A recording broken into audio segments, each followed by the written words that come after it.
SKP के terror module की जांच के लिए तेलंगाना पहुंची गुजरात एसटीएफ की एक्शन। 2 संदिग्ध को दबोचा। आतंकी संगठन के प्रचार के लिए साजिश रचने का आरोप।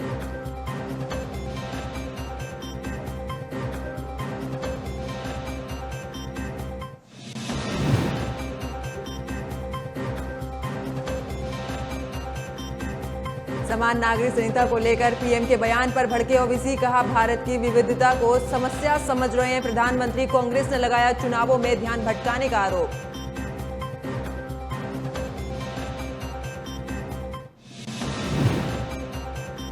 सिलीगुड़ी के करीब हेलीकॉप्टर की इमरजेंसी लैंडिंग के दौरान चोटिल हुई सीएम ममता बनर्जी। बीजेपी ने कसा तंज। मजूमदार ने पूछा, हर चुनाव में सही जगह पर घायल कैसे हो जाती हैं सीएम।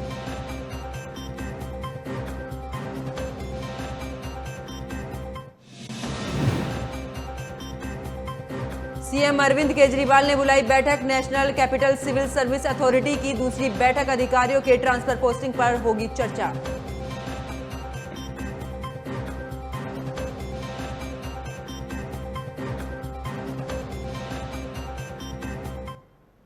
नमस्कार, आप देख रहे हैं न्यूज वॉच इंडिया। मैं हूं आपके साथ पंकज यादव। करते हैं बुलेटिन की शुरुआत बड़ी खबर के साथ। तो केंद्रीय कैबिनेट की बैठक आज होगी, सुबह 10:30 बजे होगी। केंद्रीय कैबिनेट की बैठक प्रधानमंत्री मोदी की अध्यक्षता में होगी यह बैठक। तो बड़ी खबर आपको दिल्ली से बता रहे, जहां पर केंद्रीय कैबिनेट की बैठक होगी, प्रधानमंत्री की अध्यक्षता में ये बैठक की जाएगी। साथ ही बता दें कि 10:30 बजे के करीब ये बैठक होगी। बड़ी खबर आपको बता रहे, केंद्रीय कैबिनेट की आज बैठक है, 10:30 बजे शुरू होगी ये बैठक, जिसमें प्रधानमंत्री नरेंद्र मोदी अध्यक्षता करेंगे। बड़ी खबर आपको बता रहे, जहां पर आपको बता दें कि आज 10:30 बजे केंद्रीय कैबिनेट की बैठक होने वाली है और इस बैठक में कई अहम मुद्दों पर चर्चा होगी। साथ ही आपको यह भी जानकारी दे दें कि प्रधानमंत्री नरेंद्र मोदी इस बैठक की अध्यक्षता करेंगे। बड़ी खबर दिल्ली से आपकी टीवी स्क्रीन पर, जहां पर बता दें कि केंद्रीय कैबिनेट की आज जो बैठक होगी, 10:30 बजे ये बैठक शुरू होगी और इस बैठक की अध्यक्षता प्रधानमंत्री नरेंद्र मोदी करेंगे।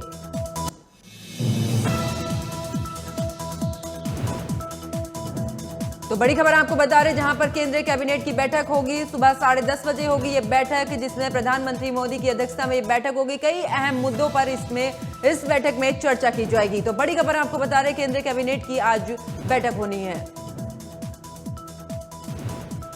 इसी खबर पर ज्यादा जानकारी के साथ मेरे सहयोगी अवनेंद्र मेरे साथ फोनलाइन पर जुड़ चुके हैं। अवनेंद्र, आज कैबिनेट की बैठक होनी है, इसको लेकर क्या कुछ खास अपडेट?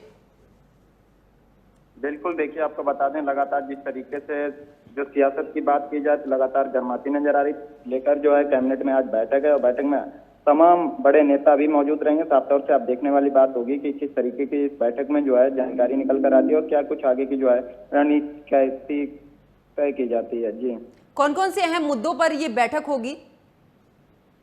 बिल्कुल, देखिए साफ तौर से कहा जाए, जो 2024 का चुनाव है, चुनाव को लेकर के तैयारियां के पे जो होगी चर्चा होगी और विधानसभा चुनाव है छत्तीसगढ़ में, उस पर भी लेकर होगी। तो और तमाम जो है तमाम तरीके की जो है उन पे भी तैयारियों को लेकर चर्चा होगी। ठीक है अवनेंद्र, हमारे साथ बने रहिए, आगे भी आपसे जानकारी लेंगे।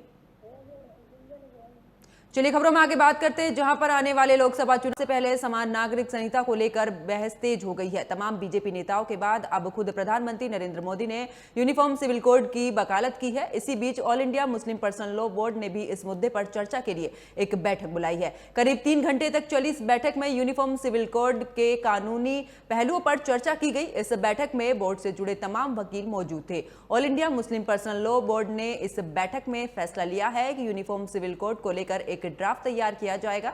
इसके अलावा बोर्ड ने जुड़े लोग इस दौरान लॉ कमीशन के भी अध्यक्ष से मिलने का समय मांगेंगे। इसके बाद बोर्ड अपना ड्राफ्ट लॉ कमीशन को देगा और साथ ही ये भी बताया गया है कि शरीयत के जरूरी हिस्सों का इस ड्राफ्ट में जिक्र होगा। बोर्ड की बैठक में प्रधानमंत्री नरेंद्र मोदी के बयान का भी जिक्र किया गया है।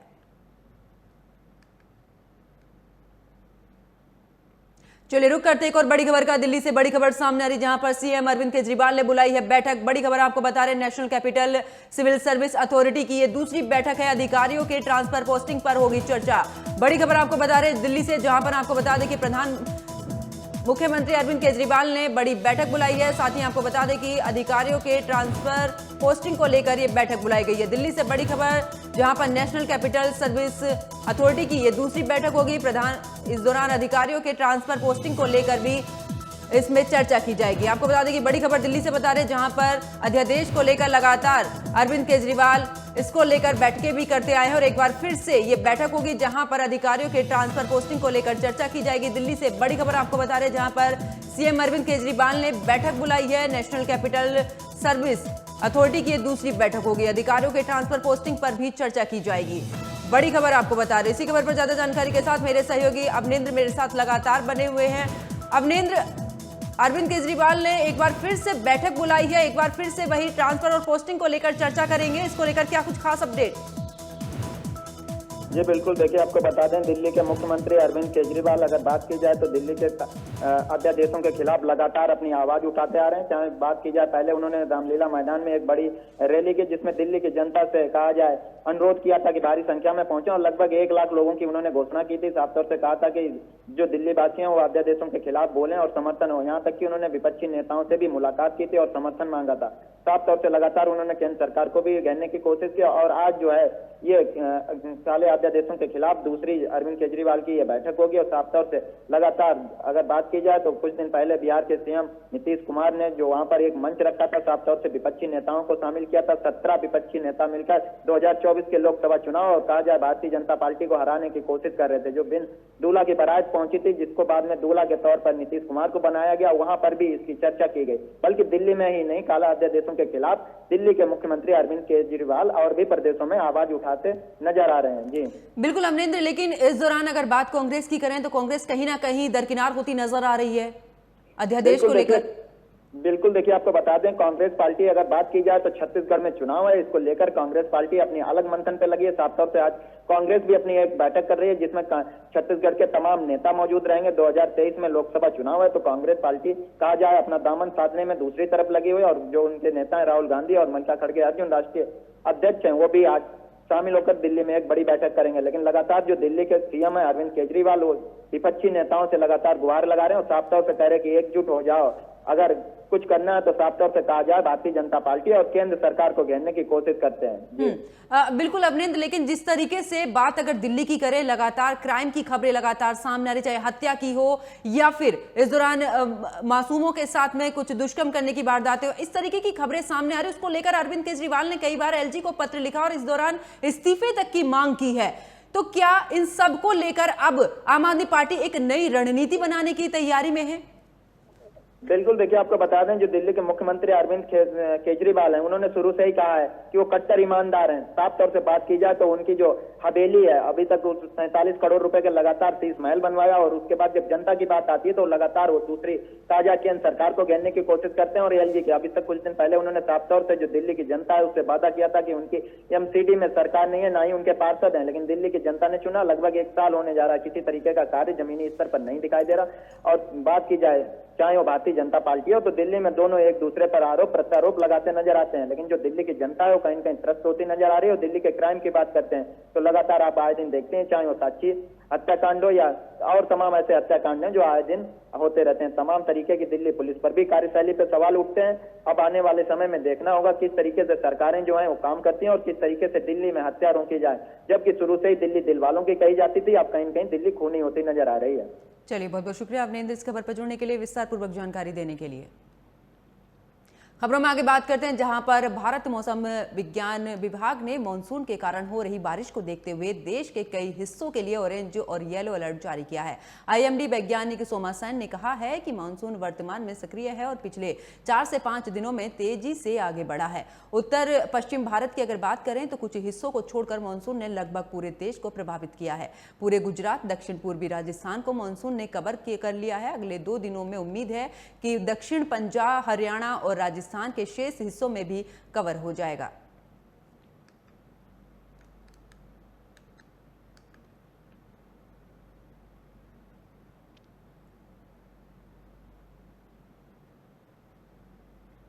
चलिए रुक करते हैं इस वक्त की बड़ी खबर का। बिजनौर से बड़ी खबर सामने आ रही, जहां पर आगामी लोकसभा चुनाव को लेकर बीजेपी की रैली। बिजनौर में नुमाइश मैदान में होगी बीजेपी की आज जनसभा। बीजेपी प्रदेश अध्यक्ष भूपेंद्र चौधरी सभा को करेंगे संबोधित। पीडब्ल्यूडी मंत्री जितिन प्रसाद भी जनसभा को करेंगे संबोधित। कार्यकर्ताओं ने रैली को सफल बनाने के लिए झोंकी है ताकत। तो बड़ी खबर आपको बिजनौर से बता रहे, जहां पर आपको बता दें कि आज विशाल रैली होने वाली है बिजनौर में। आगामी लोकसभा चुनाव को लेकर बीजेपी की आज रैली है। बिजनौर के नुमाइश मैदान में होगी बीजेपी की आज जनसभा। बीजेपी के प्रदेश अध्यक्ष भूपेंद्र चौधरी जनसभा को संबोधित करेंगे। इसी के साथ पीडब्ल्यूडी मंत्री जितिन प्रसाद भी मौजूद रहेंगे। कार्यकर्ताओं ने रैली को सफल बनाने के लिए पूरी ताकत झोंकी है। बड़ी खबर आपको बता रहे बिजनौर से, जहां पर बता दें कि आगामी लोकसभा चुनाव को लेकर बीजेपी की रैली होगी।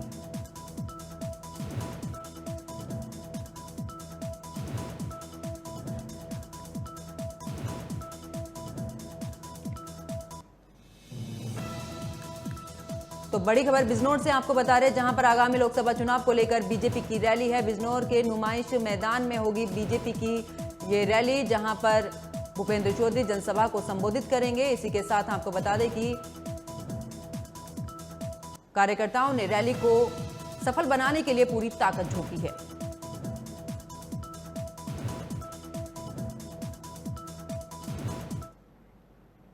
खबरों में आगे बात करते हैं, जहां पर मध्य प्रदेश में इस साल विधानसभा चुनाव होने हैं। राजनीतिक दलों ने इस संग्राम के लिए अपनी कमर कस ली है। प्रधानमंत्री नरेंद्र मोदी ने भी भारतीय जनता पार्टी के चुनावी अभियान का शंखनाद करने के लिए खुद भोपाल पहुंचे, जहां पर उन्होंने रानी कमलापति रेलवे स्टेशन पर एक साथ 5 वंदे भारत ट्रेनों को हरी झंडी दिखाई। ऐसा पहली बार हुआ है जब एक साथ 5 वंदे भारत एक्सप्रेस ट्रेनों का शुभारंभ किया गया। उद्घाटन के बाद पीएम मोदी ने मेरा बूथ सबसे मजबूत कार्यक्रम के तहत कार्यकर्ताओं को संबोधित करते हुए कहा कि प्रधानमंत्री और मुख्यमंत्री अगर कोई सफल नीति बनाता है तो मान लेना कि इसमें बूथ स्तर की जानकारी की बहुत बड़ी ताकत होती है। हम उनमें से नहीं हैं जो एसी वाले कमरे में बैठकर पार्टियां चलाते हैं और फतवे निकालते हैं। हम तो वो लोग हैं जो गांव-गांव जाकर मौसम हर परिस्थिति में जनता के बीच खुद को खपाते हैं।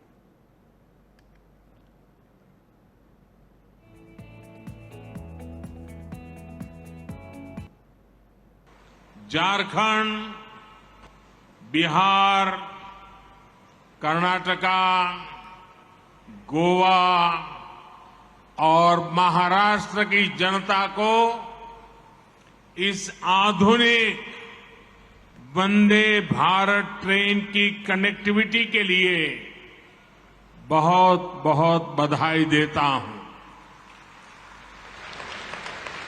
और इसमें मैं एमपी को भी विशेष बधाई दूंगा, क्योंकि आज एक साथ 2 वंदे भारत ट्रेनें ये मेरे मध्य प्रदेश के भाई बहनों को मिली है। अभी तक यात्री भोपाल से दिल्ली के बीच वंदे भारत एक्सप्रेस के सफर का आनंद ले रहे थे। अब भोपाल से इंदौर और भोपाल से जबलपुर का सफर तेज भी होगा, आधुनिक भी होगा और सुविधा से संपन्न। और दिल्ली के मुख्यमंत्री अरविंद केजरीवाल ने कहा कि दिल्ली अब देश की ईवी यानी इलेक्ट्रॉनिक वाहन राजधानी बन गई है। अभी तक सबसे ज्यादा ईवी चार्जिंग स्टेशन रेलवे में इस दौरान दिल्ली में खुले हैं। सीएम ने कहा कि आने वाला वक्त अब इलेक्ट्रॉनिक वाहनों का ही होगा। दिल्ली इस दिशा में तेजी से आगे बढ़ रही है। आज दिल्ली में 42 और ईवी चार्जिंग स्टेशन शुरू हो गए हैं। सीएम ने आगे कहा कि अभी तक दिल्ली में केवल 11 ईवी चार्जिंग स्टेशन थे। डीटीएल की ओर से स्टेशन कुछ महीने पहले ही चालू किए गए थे। इसके बाद से दिल्ली इलेक्ट्रॉनिक व्हीकल पॉलिसी के तहत ईवी वाहनों को तेजी से बढ़ाया जा रहा है। इसका लाभ ये मिला है कि दिल्ली सरकार ने शिक्षा व्यवस्था, बिजली आदि के क्षेत्र में काफी बेहतर काम किया और साथ ही नाम कमाया। वहीं सीएम अरविंद केजरीवाल ने आगे कहा कि नीति आयोग ने भी दिल्ली की ईवी नीति की सराहना की है। सीएम केजरीवाल ने दावा किया है कि दिल्ली में चार्जिंग स्टेशन पर सबसे सस्ती दरों पर बिजली उपलब्ध कराई जाती है। इसी के साथ उन्होंने ये भी कहा कि दिल्ली के लोगों ने हमारा साथ दिया है। ये एक जन अभियान बन गया है। हमारे यहाँ देश के सबसे अधिक चार्जिंग स्टेशन है। देश भर के 1/3 चार्जिंग स्टेशन दिल्ली में है।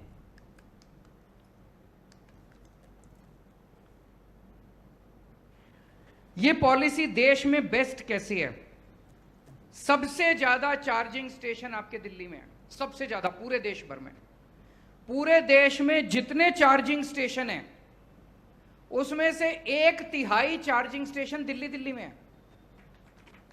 सारे देश के चार्जिंग स्टेशन मिला लो, उसमें से 1/3 चार्जिंग स्टेशन दिल्ली में है।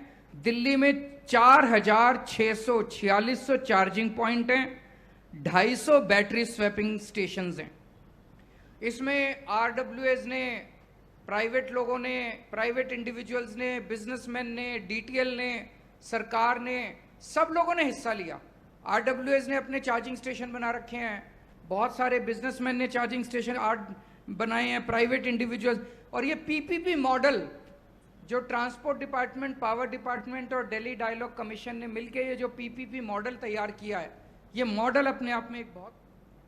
खबरों में आगे बात करते हैं गाजियाबाद की, जहां के कविनगर क्षेत्र की गौर होम सोसाइटी में 6ठी मंजिल पर एक फ्लैट में आधा दर्जन से अधिक लोग फंस गए। इसके बाद इस फ्लैट के पास में जिस तरीके से लिफ्ट में ये लोग फंसे हैं, उसके बाद फ्लोर पर ही मौजूद लोगों ने बड़ी मशक्कत के बाद उन्हें लिफ्ट से बाहर निकाला। इस दौरान इसका एक वीडियो भी वहां मौजूद लोगों ने बनाया, जिसमें साफ तौर पर देखा जा सकता है कि किस कदर लिफ्ट में फंसे हुए लोगों को निकाला जा रहा है। साथ ही वहां पर शोर शराबा मचा हुआ है। लिफ्ट में फंसे लोगों के मुताबिक मेंटेनेंस के नाम पर हर महीने उनसे एक मोटी रकम ली जाती है, लेकिन कोई भी मूलभूत सुविधाएं उन्हें नहीं दी जाती हैं। लिफ्ट को लेकर भी उन्होंने कई बार RWA से कहा था, लेकिन सुनवाई नहीं होने के चलते लिफ्ट का मेंटेनेंस नहीं हुआ, जिसके चलते ये घटना सामने आई है।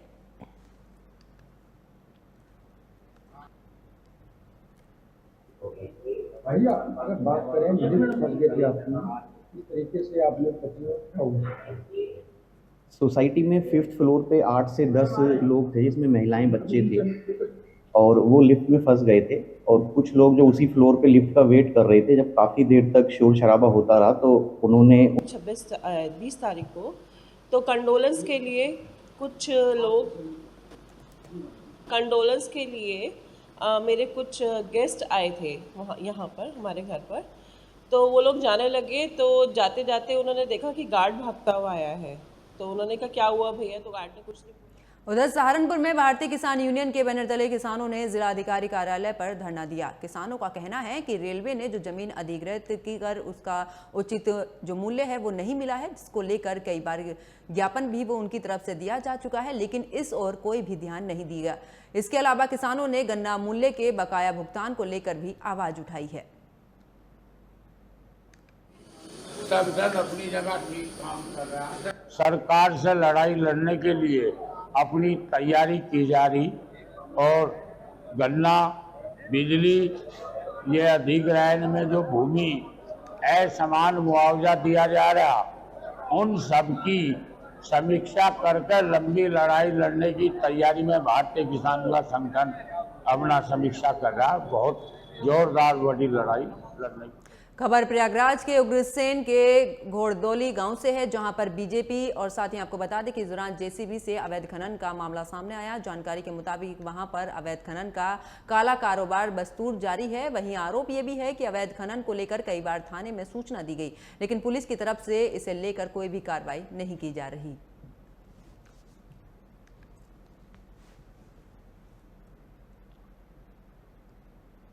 अब खबर कानपुर से है, जहां पर बिठूर के नारामऊ कछार में एक मदरसे के टीचर पर एक छात्रा से अश्लील हरकत करने का आरोप लगा है। आरोप है कि मदरसे का टीचर उस्ताद कारी मोहम्मद अहमद फैजान बरकात में पढ़ाता है, जहां पर वो एक छात्रा से अश्लील हरकतें करता था। वहीं आरोप है कि टीचर अपनी पत्नी की बीमार होने की बात कहकर छात्रा को खाना बनवाने के लिए अपने साथ ले गया, जहां पर उसने छात्रा को नशीला पदार्थ खिलाकर उसके साथ में दुष्कर्म किया और उसका वीडियो बनाकर छात्रा को वायरल करने की धमकी देने लगा। वहीं घटना की जानकारी मिलते ही परिजनों ने घटना की सूचना पुलिस को दी और मामले में कार्रवाई की मांग की गई। वहीं पुलिस ने आरोपी के खिलाफ मुकदमा दर्ज कर लिया है और मामले की जांच शुरू कर दी है।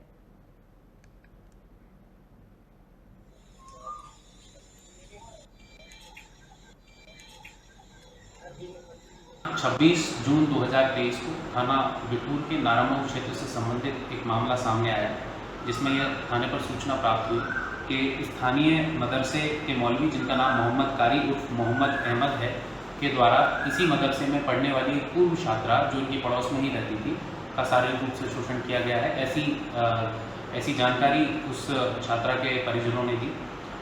परिजनों की लिखित तहरीर के आधार पर तुरंत मामले का संज्ञान लेते हुए थाने में मुकदमा पंजीकृत किया गया इस अभियुक्त के विरुद्ध। इसके बाद में थाने ने इस अभियुक्त की तलाश शुरू कर दी, जिसमें कामयाबी हासिल हुई और इस अभियुक्त को फिलहाल गिरफ्तार कर लिया गया है।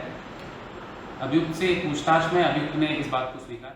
खबरों में आगे बात करते हैं, जहां पर गाजीपुर के जखनिया ब्लॉक के ग्राम सभा खोजापुर में प्रधानमंत्री आवास योजना में ग्राम प्रधान वंदना देवी के पति जो प्रतिनिधि हैं, उन्होंने प्रधानमंत्री आवास योजना के लगभग 20,000 की वसूली मांगी है, लेकिन 20,000 तो नहीं मिले, 10,000 की वसूली कर ली है। इस दौरान नाराज गांव वालों ने ग्राम प्रधान के खिलाफ जमकर नारेबाजी की। ग्राम सभा खोजापुर के ग्रामवासियों ने खंड विकास अधिकारी को पत्र लिखकर ग्राम प्रधान वंदना देवी पर कमीशन लेने का आरोप लगाते हुए जांच की और साथ ही कार्रवाई करने की भी गुहार लगाई है। ग्राम प्रधान वसूली बंद करो। ग्राम प्रधान वसूली क्या नाम है? कौनी गाँव में घर तो है? प्रधान के हैं? अश्वनी हो? आवास बना था आपको? किकरे नाम से है? हमारी के नाम से। आपे के नाम से? 10,000 मांगता है। कोई किस्त मिलल है आपका? एक के किस्त मिला, एटा गिरल है, ये उधारी काम करा। प्रधान जी पैसा मांगत रहला? लेने में 10,000 मांगत हो, ना दे। हम कहाँ से दे बाप होगा भाई, उधारी कहीं कहाँ से? कितना देले हो? 10,000। 10,000 दे दिले हो? हाँ। और कितना मांगत हो? ये आपका महेंद्र चंद्र। किस गांव के रहने वाले हैं? प्रधान कौन है? अश्वनी प्रधान। आपके यहाँ आवास बन रहा है, किसके नाम से? परमिला के मिले, परमिला के नाम से। परमिला का है आपकी औरत? आपकी औरत है। क्या किस्त मिला आपको आवास का? वही एक किस्त मिला है। कितने का? 40,000। प्रधान जी कुछ कमीशन लिए थे आपसे? 10,000। क्या बोल कर लिए आपसे कमीशन? देश के कई हिस्सों में टमाटर की कीमत 100 रुपये प्रति किलोग्राम के पार हो गई है। वहीं गाजियाबाद सब्जी मंडी में टमाटर का भाव इन दिनों लोगों को रुला रहा है। यहां तक कि थोक मंडियों में इसके भाव 60 रुपये से 80 रुपये प्रति किलो तक पहुंच गया है। बाजार की जानकारी के अनुसार बीते एक हफ्ते के दौरान ही बाजार में टमाटर की कीमत 2 गुना और कहीं कहीं उससे भी ज्यादा हो गई है। गाजियाबाद की थोक सब्जी मंडी से टमाटर खरीद कर खुदरा बाजार में बेचने बताते हैं कि पिछले हफ्ते जो टमाटर बाजार में अपनी क्वालिटी के हिसाब से 30 से 40 रुपए के भाव से बिक रहा था, उसकी कीमत अब 70 से 90 रुपए, कहीं कहीं 100 रुपए किलो तक भी पहुंच गई है।